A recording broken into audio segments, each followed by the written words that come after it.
Hello students, क्या हाल चाल। आपका स्वागत करता हूं हमारे चैनल मैथ्स मंत्रा बाय तुषार श्रीवास्तव में। तो आज हम पढ़ने वाले हैं क्लास 9th का चैप्टर लाइंस एंड एंगल्स। कौन सा? Lines and angles. ये चैप्टर क्लास 9th में एनसीईआरटी में चैप्टर नंबर 6 है।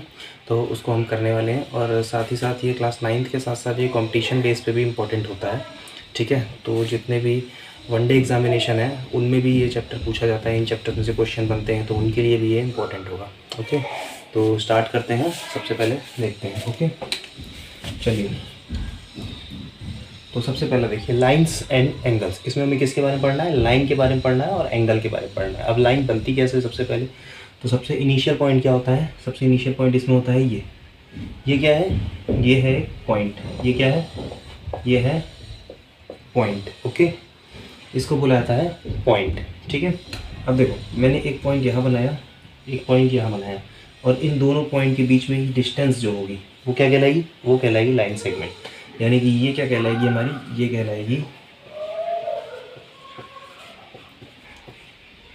Line segment. ठीक है, ए पॉइंट और बी पॉइंट, यानी कि distance between two given points is called line segment. Okay, क्या होता है? Distance between two given points is called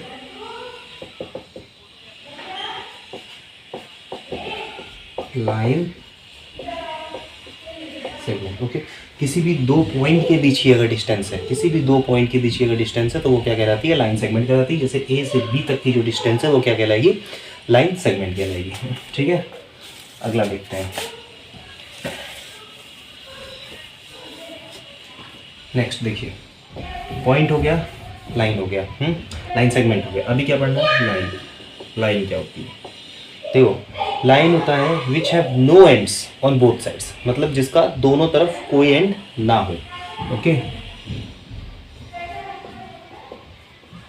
which have no end on both side, मतलब इधर भी इसका कोई एंड ना हो, चलती जाए, और इधर भी इसका कोई एंड ना हो, मतलब एंडलेस। इधर भी कोई एंड नहीं, इधर भी कोई एंड नहीं, कोई एंड है ही नहीं इसका दोनों तरफ से। ओके, इसीलिए मैंने यहाँ पे लिखा है which have no end on both side. जब दोनों तरफ कोई एंड ना हो तो वो क्या कहलाती है? लाइन कहलाती है। ओके, ये लाइन है। लाइन और लाइन सेगमेंट में क्या डिफरेंस है?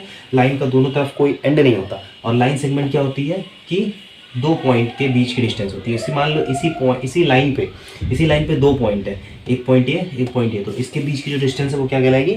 वो कहलाएगी आपकी ये। देखो ये, तो ये डिस्टेंस इन दोनों पॉइंट के बीच की क्या कहलाएगी? ये लाइन सेगमेंट कहलाएगी। और ये लाइन कहलाएगी, लाइन को ये एल लाइन बोल सकते हैं, इसको पी लाइन, कुछ भी नेमिंग कर सकते हैं। तो ये एल लाइन है जिस पर ये लाइन सेगमेंट है। ओके, चलो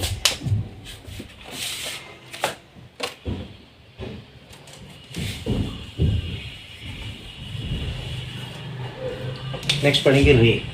रे क्या होती है? रे में क्या होता है? देखो, रे का स्टार्टिंग पॉइंट तो पता होता है बट एंडिंग पॉइंट हमें नहीं पता होता। मीन्स जिसका स्टार्टिंग पॉइंट गिवन हो और एंडिंग पॉइंट गिवन ना हो, बोथ साइड, चाहे किधर भी साइड, चाहे इस साइड चाहे इस साइड, स्टार्टिंग पॉइंट इधर भी हो सकता है, स्टार्टिंग पॉइंट इधर भी हो सकता है, बट अगर इधर स्टार्टिंग पॉइंट होगा तो एंडिंग पॉइंट नहीं होगा, इधर स्टार्टिंग पॉइंट होगा तो एंडिंग पॉइंट नहीं होगा। ओके,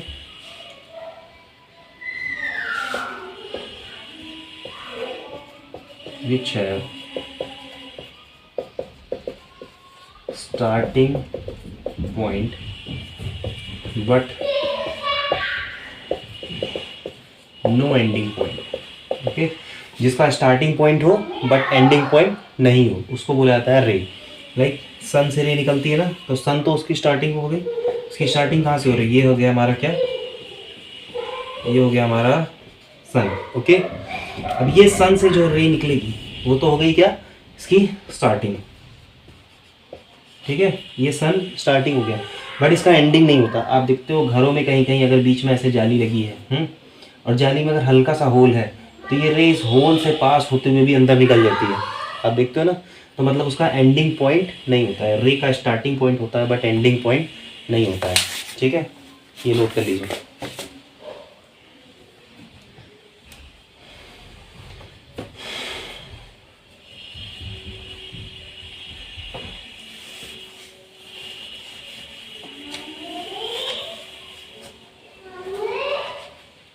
अब देखिए, पॉइंट हो गया, लाइन सेगमेंट हो गया, लाइन हो गया, रे हो गया, ये 4 चीज़ हो गई। अब हम पढ़ते हैं कुछ एंगल्स। सबसे पहले हम पढ़ेंगे क्या, नहीं अभी पॉइंट से रिलेटेड हमें एक और चीज़ पढ़नी है।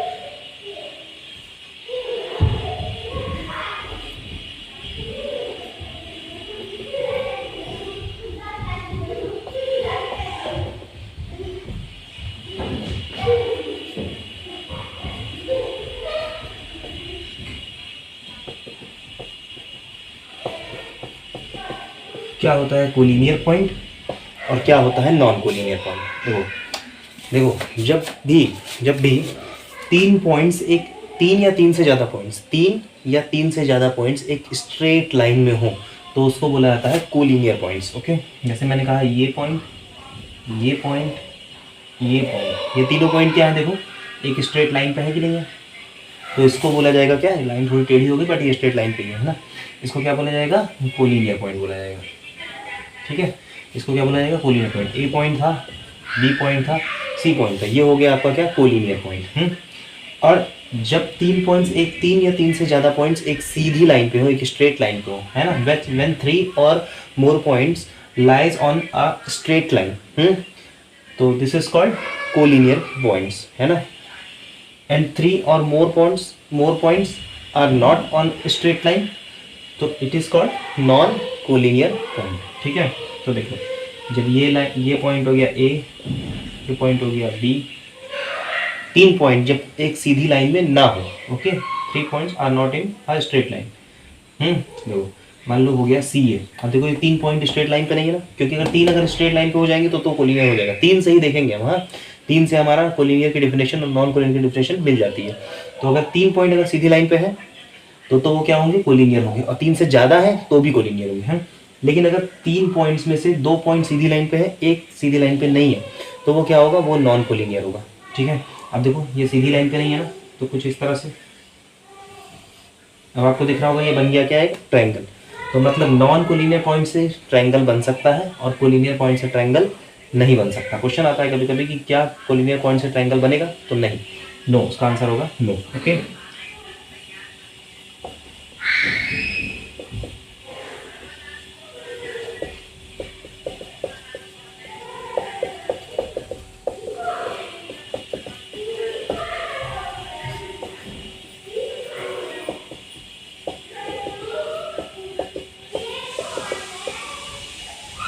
और इसी का अपोजिट हो जाएगा, बस सारी डेफिनेशन ये रहेगी। व्हेन 3 पॉइंट्स, बस ये मोर हट जाएगा, when 3 points not lies, when 3 points are not lies होना। ठीक, ठीक है, ओके,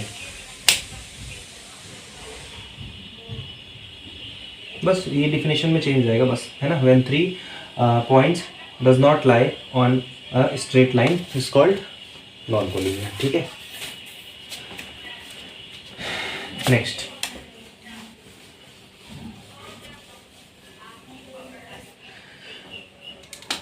देखो, अब पढ़ते हैं टाइप्स ऑफ एंगल्स।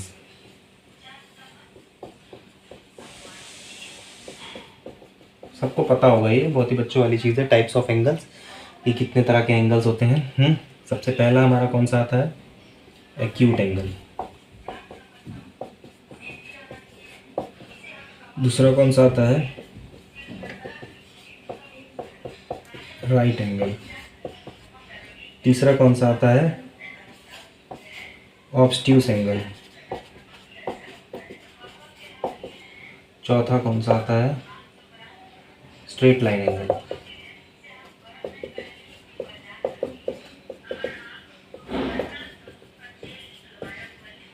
फिर पांचवा कौन सा आता है, रिफ्लेक्स एंगल। आपकी मेजरमेंट बता देता हूँ, बहुत आसान है ये तो। पहला एक्यूट एंगल की मेजरमेंट क्या होती है, 0 डिग्री से लेके 79 डिग्री तक, 79.9 बोल सकते हैं, हाँ ठीक है, सॉरी 89.9, 79 नहीं 89 पॉइंट,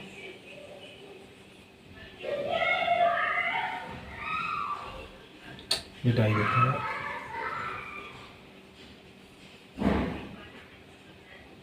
ओके। 0 डिग्री से लेके 89.9 डिग्री तक होते हैं तो वो होते हैं acute angle. Okay, exact 90 degree, exact 90 degree है ना, करेक्ट एकदम 90 डिग्री हो तो वो 90 डिग्री क्या होता है, करेक्ट 90 डिग्री होता है। करेक्ट 90 डिग्री अगर बन रहा है तो वो कौन सा बनेगा, राइट एंगल बनेगा। ये किस शेप में बनता है, ऐसे एल शेप में बनता है, और यहाँ पर बनता है right angle triangle. Right angle यहाँ पर बनता है। Okay, 90 degree. ठीक है, चलो। ऑब्स्ट्यूस एंगल क्या होता है, आपका 90 से जैसे ही आगे बढ़ेगा, मतलब 90.1 भी आया तो भी आपका क्या हो जाएगा, ऑब्स्ट्यूस एंगल। 90 से जैसे ही आगे बढ़ेगा और कहाँ तक, 179.9 डिग्री तक। ठीक है, 179.9 डिग्री तक, 90.1 से लेके 179.9 डिग्री तक के बीच के जितने भी एंगल आएंगे वो सब आपके क्या होंगे, ऑब्स्ट्यूस एंगल होंगे। ओके, अब स्ट्रेट लाइन एंगल क्या होता है, स्ट्रेट लाइन एंगल होता है करेक्ट 180 डिग्री, मतलब ऐसे सीधी लाइन पे बनता है ना ये 180 डिग्री, एकदम सरल रेखा कोण, हिंदी में कहते हैं इसको सरल रेखा कोण, स्ट्रेट लाइन एंगल। ठीक है, रिफ्लेक्स एंगल क्या होता है, वही चीज़ 180.1 से स्टार्ट होगा और कहाँ तक, 360 तक, 360 नहीं 359.9 तक आपका ये क्या बनेगा, आपका रिफ्लेक्स एंगल बनेगा। और एक और होता है कंप्लीट एंगल, उसको बोलते हैं 360 डिग्री। कंप्लीट एंगल क्या होता है, जो पूरा होता है 360 डिग्री। ठीक है, तो ये कुछ टाइप्स ऑफ एंगल्स थे। पहला हो गया एक्यूट एंगल, 0 डिग्री से लेके 89.9 डिग्री तक, ये होता है आपका एक्यूट एंगल। ठीक है, राइट एंगल क्या होता है आपका, करेक्ट 90 डिग्री, ये एल शेप में बनता है। ऑब्स्ट्यूस एंगल क्या होता है, 90.1 से लेके 179.9 डिग्री तक। स्ट्रेट लाइन एंगल क्या होता है, करेक्ट 180 डिग्री, ऐसे सीधी लाइन पे बनता है। रिफ्लेक्स एंगल क्या होता है, 180.1 से लेके 359.9 तक। ओके, कंप्लीट एंगल क्या होता है, 360 डिग्री। तो ये थे कुछ टाइप्स ऑफ एंगल्स जो हमने यहाँ पर देखे। ठीक है,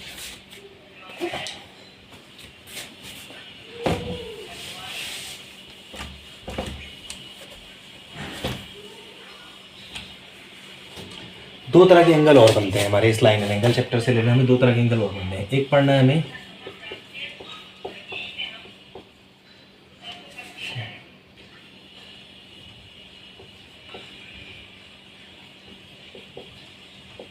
कॉम्प्लीमेंट्री एंगल, दूसरा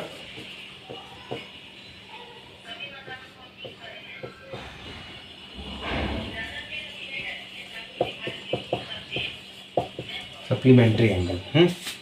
कॉम्प्लीमेंट्री एंगल पढ़ना है और सप्लीमेंट्री एंगल पढ़ना है। हिंदी में इसको बोला जाता है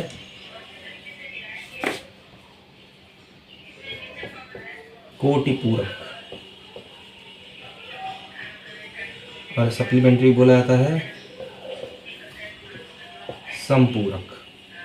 ओके, देखो कॉम्प्लीमेंट्री क्या होता है, कॉम्प्लीमेंट्री एंगल वो एंगल होता है जब दो एंगल्स का सम, किन्हीं भी दो एंगल्स का सम अगर आपका 90 डिग्री आ रहा है, ओके, तो वो होता है क्या, कॉम्प्लीमेंट्री एंगल। कोई भी दो एंगल हो उनका सम अगर 90 डिग्री आ रहा है तो वो एक दूसरे के क्या कहलाएंगे, कोटिपूरक कोण, कॉम्प्लीमेंट्री या फिर पूरक भी बोलते हैं उनको, वो कोण कहलाएंगे। ओके, देखो कॉम्प्लीमेंट्री क्या होता है, जब the sum of two angles,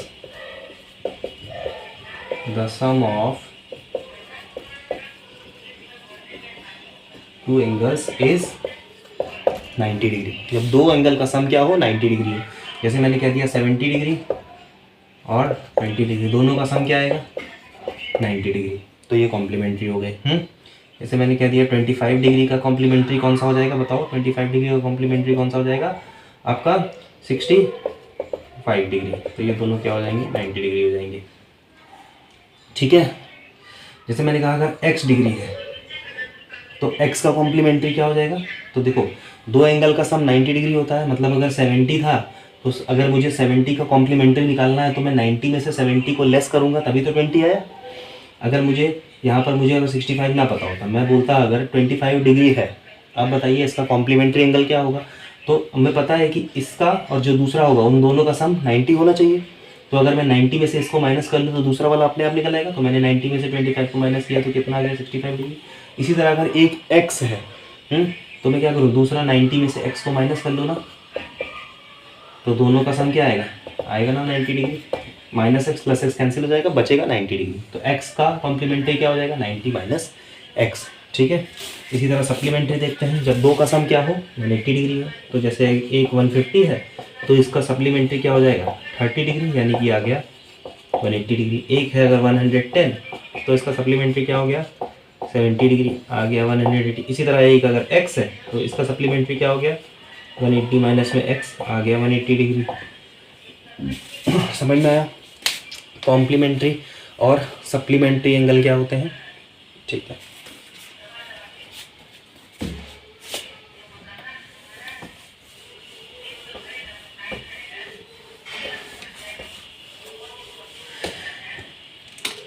अब पढ़ते हैं एडजेसेंट एंगल।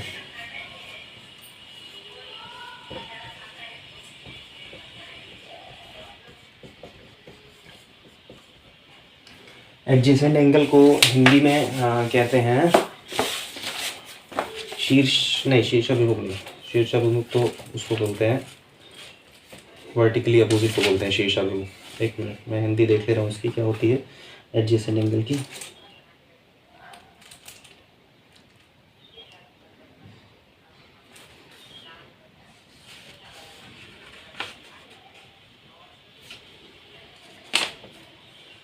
आसन्न कोण, यस आसन्न कोण क्या बोलते हैं आसन्न कोण। एडजेसेंट एंगल को क्या बोलते हैं आसन्न कोण। ओके, अब देखो एडजेसेंट एंगल है आसन्न कोण। आसन्न कोण क्या होता है, जैसे कि मैंने कहा कि ये हो गई आपकी क्या लाइन, ये हो गई आपकी क्या line segment. Okay, P Q, और इधर से एक ये आर और एस जो है, और यहाँ पर ये कट रहा है तो कुछ एक एंगल यहाँ बन रहा है, यहाँ बन रहा है, मतलब सब जगह एंगल बनेगा। हम इधर ही वाला लेते हैं। ठीक है, अब देखो एडजेसेंट एंगल क्या होता है पहले तो ये जान लो। देखो एडजेसेंट एंगल वो दो एंगल्स होते हैं जिन दो एंगल्स में ओके एक पॉइंट कॉमन हो और एक रे कॉमन हो।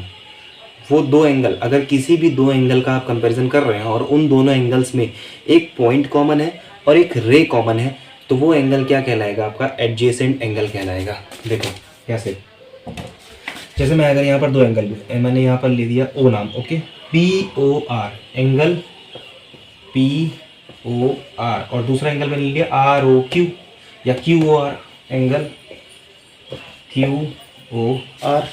ओके, अब ये दोनों एंगल एडजेसेंट है या नहीं हम चेक करेंगे। कैसे, देखो हमने क्या कहा, मैंने कहा कि देखो एक पॉइंट, सबसे पहली चीज़ क्या क्या कॉमन होना चाहिए, कॉमन क्या क्या होना चाहिए। देखो कॉमन होना चाहिए वन पॉइंट है ना, और साथ ही साथ वन रे, ये तो बोल रहा हूँ। तो देखो वन पॉइंट कौन सा कॉमन है ओ पॉइंट, तो इसमें भी पॉइंट ओ है, इसमें भी पॉइंट ओ है। ठीक, वन रे तो एक हो गई आपकी रे ओ आर, इसमें भी एक हो गई रे ओ आर, इसमें भी देखो O R O R, O point दोनों में कॉमन हो गया। मतलब ये दोनों में अगर एडजेसेंट, ये दोनों एडजेसेंट होने लायक हैं क्योंकि इन दोनों में वन पॉइंट और वन रे क्या है कॉमन है, वन पॉइंट और वन रे कॉमन है। ठीक है,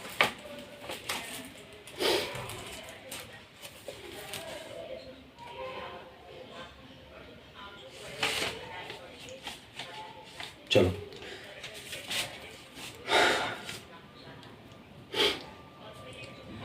अब नेक्स्ट आती है ट्रांसवर्सल लाइन। ट्रांसवर्सल लाइन के बाद आएगा आपका एक्सटीरियर एंगल, फिर आएगा करस्पॉन्डिंग एंगल। ये सारी चीज़ें आएंगी जिनको मैं नेक्स्ट वीडियो में आपको बताऊंगा।